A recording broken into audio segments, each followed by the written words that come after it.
الزاويه اللي انا جايبها دي فيها كلام كتير قوي، لكن هنا الفار جاب له اللقطه دي. طب الفار اللي جاب اللقطه دي ما جابش ليه اللقطه دي؟ اول حاجه هنشوفها مع بعض هنا فاول لصالح لاعبي الاهلي. هنشوف مع بعض هنا هتلاقي فيه دفعه بظهر اللاعب، وطبعا هنا الدفعه موجوده والفاول سليم.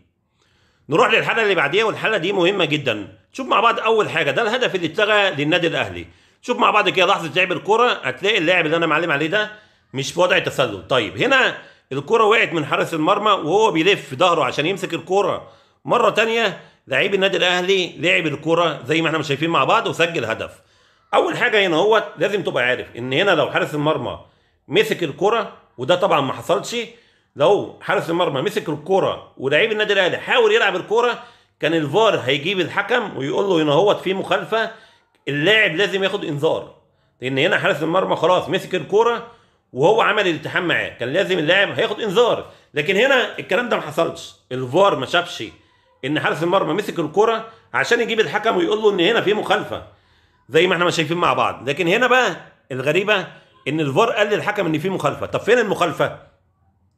لو في مخالفه كان لازم الفار يجيبها، ولو في مخالفه كانت الكاميرا هتجيبها، لكن هنا ما كانش في اي مخالفه، وهنا هدف صحيح للنادي الاهلي اتلغى.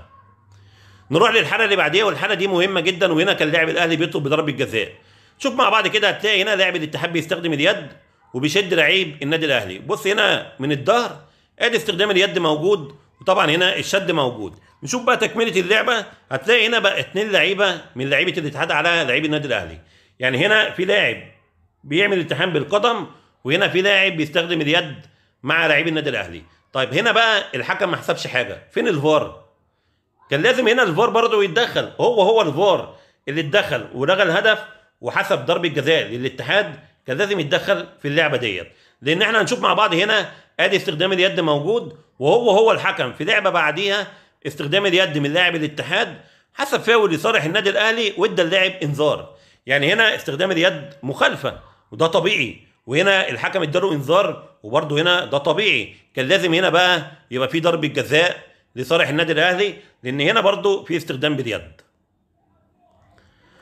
نروح للحاله اللي بعديها، وهنا برضه كان لاعب الاهلي بيطلب بضربه جزاء. نشوف مع بعض هنا هتلاقي برضه في التحام، لكن الكاميرا ما جابتش صوره واضحه هل الالتحام يستاهل ضربه جزاء ولا لا. لكن هنشوف تكمله اللعبه، هتلاقي هنا لعيب النادي الاهلي بعد ما وقع وقام ولعب الكوره حصل معاه التحام.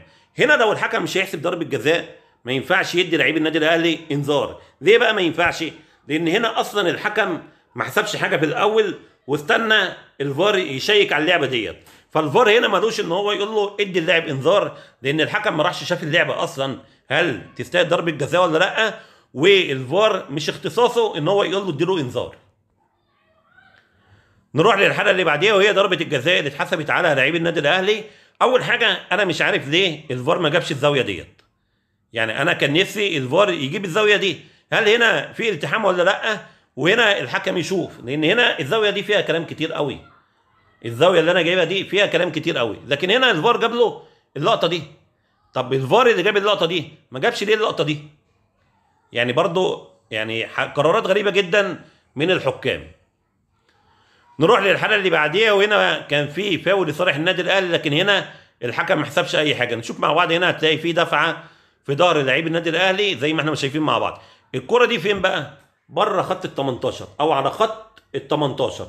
طيب لعيب النادي الاهلي هنا رايح وشه للجون زي ما احنا شايفين مع بعض. هنا لو الحكم حسب المخالفه اللاعب ياخد طرد، لان لعيب النادي الاهلي رايح وشه للجون، لكن هنا الحكم ما حسبش اي حاجه في اللعبه ديت.